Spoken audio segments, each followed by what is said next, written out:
What's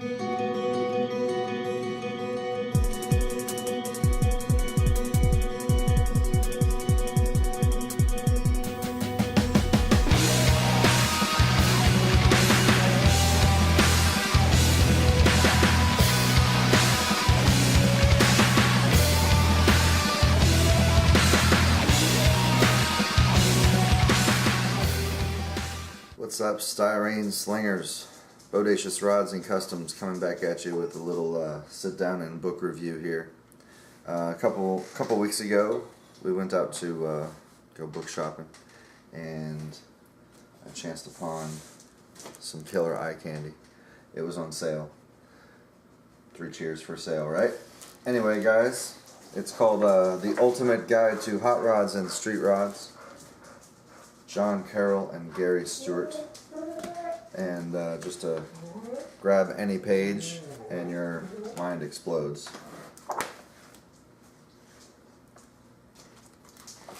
Boom. Boom. I don't even have to try. Boom. How do you pick up a book like this and not buy it? Boom. Go nuts. Old school, new school, lead sleds, souped up trucks, you name it. Hot rods, dragsters, cruisers, Barris Customs, Boyd Coddington, you name it. I think this book is 2 years old, so it's got some new stuff in it. And as much as you're seeing picture after picture after picture, there's a ton of actual text. Goes through the history of hot rods. Talks a lot about some of the founding fathers of the sport. Talks about early years of drag racing, paint techniques, stylistic cues, you name it, it's all in there. Killer book. I paid $20 for it. Hardbound. Check that out. Anyway, so there's that. And let's see here. Started doing some painting on the 68 Charger. And the weather has been terrible here in Tennessee, very humid, if not raining. So airbrush has been out of commission, and so I've been dabbling a little bit back into my brush painting techniques and doing some of the fine details and whatnot. And the more I do it, the more I want to just get that airbrush out. So anyway, that's that. 68 Chargers in primer completely, and anxiously awaiting to spray some paint. And just can't wait to get that one done. It is so close. So close. Get the paint done, and wham, we're finished. The 41 is waiting some parts. I decided that we're going to go ahead and do some aftermarket stuff for this one. And as soon as I get that stuff going, it'll be time. And I'm sure there's some other stuff I wanted to talk about, but I'm going to leave it at that for now. And oh yes. Okay, also included in this video, I'm going to go through some early airbrushing attempts for the blue that I'm putting on the Charger. I filmed this all the other day while I was painting, and I've been coming up with some trouble with some of the finesse of mixing the paint properly, or maybe having the brush prepped properly. So what I'm going to do is include the video of the painting excursion, which in all was about 30 minutes long, to get the back of a spoon painted blue with what I would call maybe a coat and a half. Anyway, I'm going to go ahead and include it with some commentary, and if any of you guys have a chance to watch it, I won't do it in full length. I'll do it in a truncated version for sure. What I was hoping is you guys could watch it, check out the commentary, and if you have any tips or pointers or notice me doing anything obviously wrong, again, I'm an airbrush rookie and I'm trying to knock the dust off of this thing. It's only the second model I've done, and I'm still kind of learning as I go. So I'm going to go ahead and expose my process. If you guys feel like you can point me in the right direction or see something I'm doing correctly, then by all means let me know so that I can continue to do that or fix it. So anyway, there it is. I'm going to go ahead and condense that down. make it actually something you can watch in a reasonable amount of time, and then maybe we'll shed some light on the mysteries of airbrushing. So, Cranky, you're the man. It's like you're reading my mind. The idea of getting some semblance of name recognition up here in my videos, I figured it has been high time to do so. So I went ahead and printed out my logo. Got the Bodacious Rods and Customs happily adorning my airbrush paint booth front, and I'm very excited about that. So thank you all for watching. Subscribers, thanks for sharing, thanks for commenting. Great community out there, guys. I appreciate you guys helping me out and pointing me in the right direction. And I look forward to seeing you guys' videos and some of the good stuff that's coming out on the Fast Jimmy 71 tribute builds. Those are all awesome, and it's about that time that everybody's getting them kind of close to wrapped up, so it's very cool. And recently I've come across a bunch of new builders that I'm just psyched to see some of your stuff. So anyway, you guys out there, thank you guys for watching, and thanks for sharing, and thanks for showing us all how to do stuff. It's freaking awesome. So.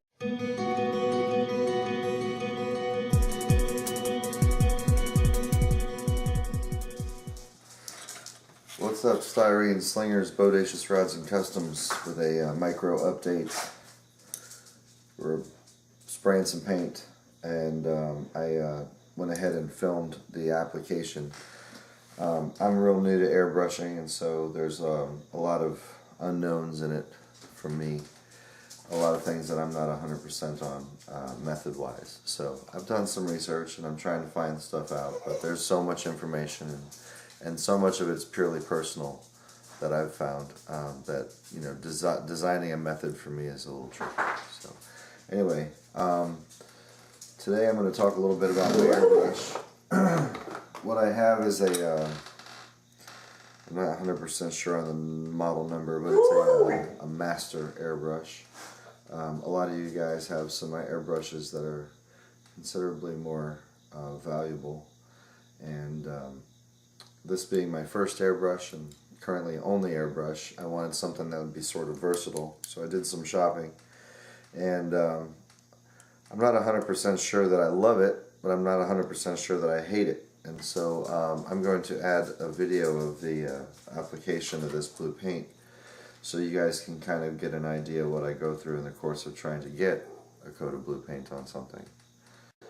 So, well, you'll notice there's a lot of period of time where it doesn't seem like I'm making much progress.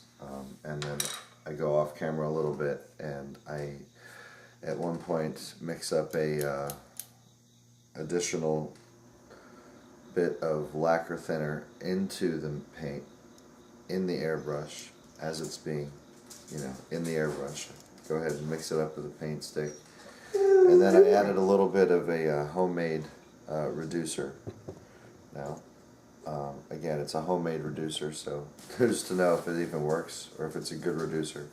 But the recipe that I used is 75% water, 25% denatured alcohol, and about 2 or 3 drops of glycerin.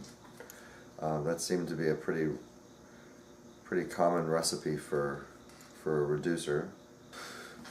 So anyway, so most of the questions that I have all revolve around whether or not my recipe is the sort of thing that works. Yeah, it's a bargain airbrush, and yes, it does spray paint. Does it spray paint every time I pull the trigger? No. Does it consistently fail or succeed depending on what I do? It's hard to say. Sometimes I feel like I've got a little clog at the tip. Sometimes I feel like it's just not feeding.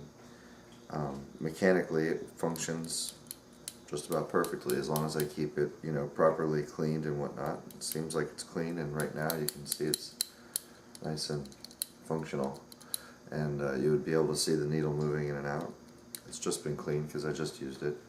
And this is the way I leave it when I'm done with it. Clean.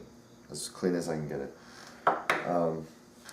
It's going to be tough to see right now, but in some of the video you can see that there's the beginning of what I would say is probably some orange peel happening. Now this has only been on there a few minutes, but it's totally dry. It's nail polish, thinned probably about like I don't know, about a third of a bottle of nail polish. So with a 3-to-1 ratio, nail polish to thinner, and then I added probably another, I don't know, probably about 30% of thinner to actually get it to start spraying. And in the first part of the video you'll see that some spraying's been done already. It was real spotty and liney and couldn't really see anything going on until I got right up close, and that's not really acceptable for an automotive type paint job. You want to have a nice, just uniform, complete sheet of paint, and I wasn't getting that. So I went ahead and I thinned it out a little bit. It started to seem like it was spraying a little better with the thinner and reducer mix. And then you'll see I go off camera a little bit and I come back and it's spraying what looks to be possibly even better. And this time I just added thinner to the paint in the cup and proceeded to spray, and got to the end of this. So this is what I would call one coat of paint. It seemed to take probably about 20 minutes, maybe 30 minutes in total time to get that much paint, one coat. So therein lies my concern. I don't know if it seems like that's a long time to be putting into just 2.5 square inches worth of space. For some reason I feel like it should apply the paint a lot faster. Maybe it's the paintbrush I'm using. Maybe it's the PSI. I don't know. Maybe it's the non-traditional source of paint. But for some reason I just don't want to believe that that's the case. So anyway, there's the talking portion of that update. I'm going to try to experiment a little bit more. I'm probably not going to go through too much of this because this is the paint that we've chosen for the Charger, and I'm sure it's only going to look sweeter and sweeter the more and more I get on that Charger, because this is, like I said, only one coat. The Charger's going to get probably 3 or 4 coats or until it looks really, really good, and then a real nice gloss finish. But anyway, so that's that. And Bodacious Rods and Customs, thanks everybody for watching. Welcome. Subscribing and sharing, and your comments are welcome. I appreciate everybody's input and look forward to sharing more. So, Bodacious Rods and Customs out. Keep slinging that styrene. See you guys next time.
Audacious out.